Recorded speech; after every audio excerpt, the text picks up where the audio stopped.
Yeah, Bill is a tough act to follow, I tell you. I'm going to just move this out of the way. Bill is my brother. I mean, I don't know if many of you know this, but we met here. It was just divine. God brought us together. We were always meant to be together. Just another reason why I love this place so much. Okay, so the other night I was at an event and I met an ophthalmologist married to a podiatrist. Do you know what they call that when two doctors get married? Paradox. This is our topic today, paradox. Paradox is also something that when you have two boats, you need a paradox. Okay. Not to be confused with a paradox. A paradox is when you have two mallards together. That's okay. Enough with the puns. I'm married to an Australian. He is the punniest guy ever. So anyhow, a paradox is really a self-contradictory statement where it's two opposite things being true at the same time. We are living in such a time of paradox right now. It's overwhelming.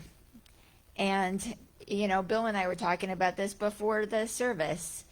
This is life, with all the joys and love and everything, birth and weddings and all these celebrations. And we also have loss and death and, everything else that makes us sad and heavy. And how do we reconcile all this within our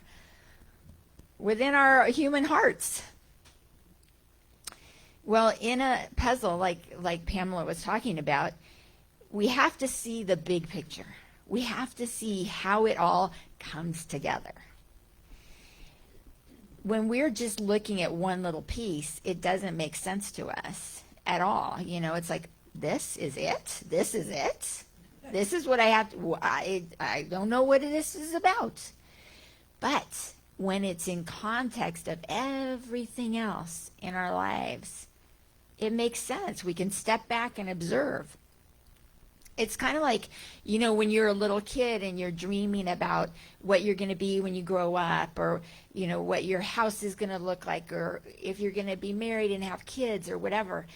And then, you're an adult and it all happens and you look back and you say, wait, was I that same person that was dreaming about all this? How did I get here? And you know that every single thing that happened in your life led you to exactly where you are. The good and the bad.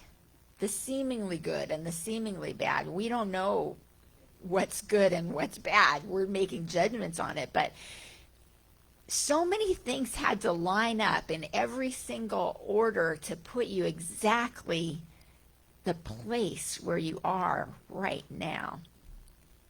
I mean, even from the beginning, from conception, about your mother and father meeting, right? And you being conceived and that whole lineage behind you, up until this very day. It's incredible. It's a miracle. It's really a miracle. And, when we think about a puzzle and each puzzle piece is a single thing unto itself. And it doesn't reflect, it just forms a part of the big picture. But have you ever noticed what happens when you have a mirror and the mirror shatters into a million pieces? Well, not a million pieces, but that's exaggerating. But however many pieces, dozens of pieces. Each mirror piece reflects the whole. It's still a mirror. It doesn't have just like, okay, here's the mirror piece that reflects the lamp, so we'll put it here. And here's the mirror piece that reflects the sofa, so we'll put it here. It's not like a puzzle. Each puzzle piece is a reflection of the whole. When you hold it up, you can see your face in it. Each little one is the same.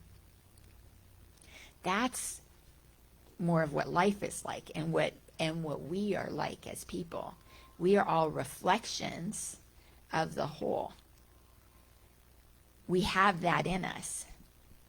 Together we're stronger, but we're still reflections of the whole. And even everyone in this room, we can say we are one. But even all together, we're just a reflection of the whole bigger picture.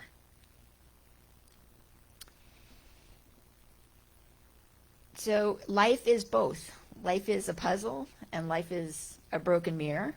And it can be both at the same time, just as we are both human beings and spiritual beings. And treading that fine line of what am I going to be today is very hard, but integrating spirituality into your life allows you to live in the flow, guided by universal energy, guided by God. It puts you where you are meant to be. It puts you where you are supposed to be. And it seems like all these little miracles are happening. But, is it happening, or are you allowing it to happen? Are you being present to its happening? Sometimes it's happening and people don't know. Their eyes are shut. They're asleep. They're missing it. And they say, oh, life is so terrible. But it's not. We have to wake up and say, what is our part in this? What am I meant to gather from this? What wisdom am I supposed to garner from this? There's been a lot of talk about AI right now, artificial intelligence and holograms and everything. To me, this is just this other paradox of what is real and what is not real. It's like crazy making. It's hard to accept. Like, really, somebody didn't write this? A computer wrote this? How can this happen? It's like, at Disneyland, everybody's been to Disneyland probably, right? Or what Disneyland is. And then you go on that Haunted Mansion ride, and they have those holograms of the ghosts and everything.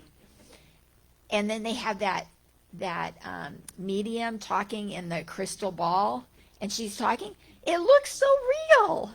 It looks so real, but it's not. And it's just illustrating to us, okay, that is not real. We are living our unreal life in an unreal world.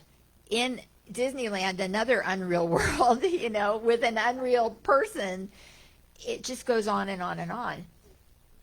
But we can start removing those veils. We can start removing those layers and seeing the truth, like in The Wizard of Oz, when she draws the curtain. And it's like, wait, what? You're the wizard? This is it? This is the big secret? One paradox that I learned is a spiritual truth from Deepak Chopra. It's in his book, 7 Spiritual Laws of Success, is the law of least effort. You know how we're always told to work hard, and this is how you get ahead in life. You need to suffer. You got to pay your dues. You got to, put some skin in the game and all this kind of stuff. Well, yeah, sometimes that's true. You do have to make effort. But sometimes when you do less, you accomplish more. Working smarter rather than harder. Doing less to accomplish more. How do you do this? It's that part of being in the flow. It's allowing God's grace to guide you. And how do we do that? It's by being in our spiritual being as much as we can, practicing meditation, practicing being quiet, practicing being still, so that we can actually hear that voice that's trying to talk to us. We can actually get that guidance that we're so seeking. There's this term right now that's popular, doom scrolling. You know, when you're on the internet, you're on Instagram or Facebook, and you just keep scrolling and scrolling, scrolling. What are we doing? I think a lot of us are looking for answers. What's going to fill me up? What's going to make me laugh? What's going to, what am I doing? Why am I bored? You're just going like this. Okay, put the phone down, put the computer down, go sit on a cushion, close your eyes, breathe. It's as simple as that. Be at peace. Do you know it only takes 2 minutes where you can get into that brain state of waves where you can affect your health? 2 minutes. That's it. That's all it takes. Of course, there's benefits by going longer, but a lot of people say, I don't have time to meditate. I'm too busy. I'm doing this. I'm doing this. I'm doing this. Okay, who doesn't have 2 minutes to just be still? I mean, it's medicine. It's good medicine. Take away 2 minutes of doom scrolling and put yourself in meditation. There you go. I think all of us waste more than 2 minutes. I know I do. I'm just as bad. I have every excuse. Oh, it's marketing. I'm doing research, whatever. But the minute I put it down and go into my meditation space, I'm just like, what am I doing to myself? What am I doing? Okay. And sometimes it is easier. Like, I remember my dad always used to tell me, like, I was in a sales job for a while, which is like so not me, but I thought I'd give it a shot. I was working at a magazine. I wanted to be a writer. They didn't need writers. They needed ad people. I thought, okay, this is my way in. I'll just be an ad person. I'll start writing articles, blah, blah, blah. That was my whole idea. And it was hard because I'm the kind of person that takes no for an answer. Salespeople don't take no for an answer. And my sales manager was like, Lisa, you gotta have that cutthroat mentality. And I'm like, this is like I'm in the wrong place. But my dad said, no, that's not how I got to be a successful salesperson. He goes, you can take no for an answer. There's always going to be so many no's before you hit the yes. It's a quantity game. If somebody says no, are you going to keep calling them back 6 times to hear no, no, no, no, no? No, just call the next and call the next and call the next. Then you get a yes. There you go. So I'm like, okay, that always stuck with me, So if somebody says no, it's okay. Not for them. Then go to the next. The next one might be a yes. There's this story in Vedanta about this elephant, Gajendra. He was like the king of the elephants, a very big, powerful, mighty, strong elephant. He's wading into the river to get, or the lake or something, to get a drink when the biggest crocodile comes over and grabs him by the leg and tries to drag him under. And now we have this fight that's going on. The crocodile pulling the elephant pulling the crocodile, back and forth, back and forth. In Vedanta, in the story, they say this went on for years and years. Nobody would give up the fight. Nobody would give up the fight because, you'd die if you gave up the fight. And it was crazy.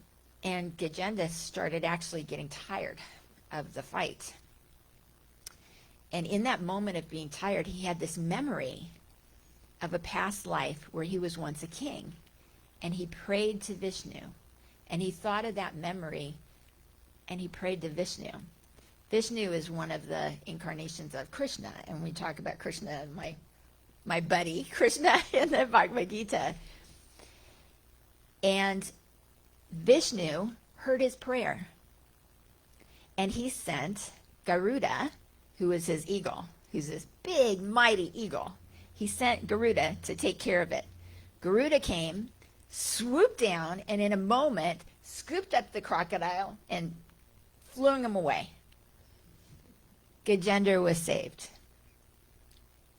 This is the law of least effort in action. He was fighting for year after year after year after year to fight this crocodile, when in just a minute, a prayer solved his problem. Do we even think to do that sometimes?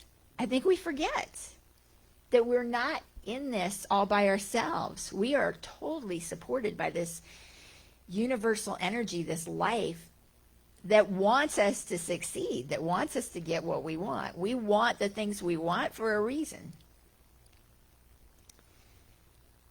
And it's part of our purpose here. It leads us to our purpose. We have to look at our desires. Not get attached to our desires, but understand our desires. Why do we want that? Why? But why? But why? What is this going to bring us? What do I want out of this? And usually it comes down to love or peace is what you really want. That's what you really want. That's the thing.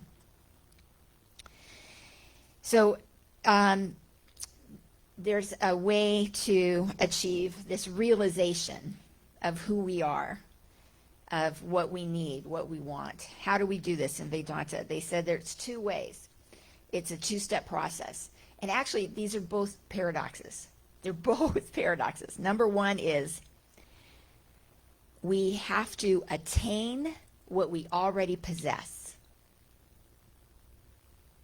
Attain what we already possess. That doesn't seem to make sense, right? How do we attain something we already possess? If we already possess it, we have it, right? The second part is by, how do we do this? By eliminating what never existed. If it never existed, how do we eliminate it? Okay, we got to think about this. A lot of this is like our wrong thinking. Science of mind is all about thinking rightly, right? How do we attain what we already possess by eliminating what never existed? Here's the example.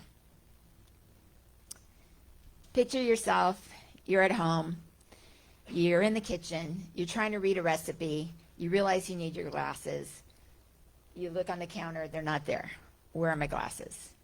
You're looking all over the house. You look in your bedroom, you look in your bathroom, you look in your car, you look in the glove compartment, you're looking all over the house. I can't find my glasses, I can't find my glasses. I need to read this recipe. What is going on? You're getting very frustrated. Where are my glasses? You look in your purse, you take it all out, you look in your old purses. Where did I leave them? You retrace your steps, you call the last store you were in. Did you see my glasses there? Nothing. Can't find your glasses. Finally, you're exhausted, like Gajendra was exhausted finally. You say, you know what? I'm just going to wash my face, go to bed. I'll worry about it in the morning.